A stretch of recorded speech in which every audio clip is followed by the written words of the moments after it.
Hello বন্ধুরা, দেখো আমি আজকে রান্না করেছি লাউ ডাল। লাউ ডালের জন্য আমি ডালটাকে সিদ্ধ করে নিয়েছি কাঁচামরিচ, লবণ, হলুদ দিয়ে। এরপর এর ভিতরে একটু লাউগুলো ছেড়ে দিব, দিয়ে আর একটু সিদ্ধ হওয়া পর্যন্ত ওয়েট করে নেব ফুটিয়ে ফুটিয়ে। এরপর দেখো আমার লাউ ডালটা সিদ্ধ হয়ে গেছে। এখন আমি ফোড়ন দেব। একটা শুকনো মরিচ দিয়েছি আর একটু সম্বরা ফেলে দেব, পাঁচফোড়ন দেওয়ার পরে আমি ডালটাকে ফোড়ন দিয়ে নেব। আমি ডাল সিদ্ধ করে রেখেছি, দেখুন এভাবে ফোড়ন দিবেন, তাহলে খুবই ভালো হবে। আজকে আমি মাটির চুলে রান্না করছি, অন্যদিন গ্যাসই করি। তো এই যে ডালটা ছেড়ে দিলাম, ফোড়ন দেওয়া হয়ে গেল।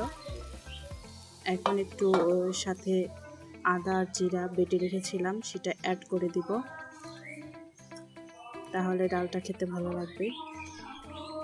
এখন ভালোভাবে ফুটিয়ে নেব অনেকক্ষণ জাল করে নিয়ে।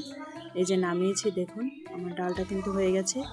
এটা খেতে খুবই সুন্দর লাগে, অনেক টেস্টি। আপনারাও একবার ট্রাই করে দেখবেন লাউ দিয়ে ডাল রান্না করতে।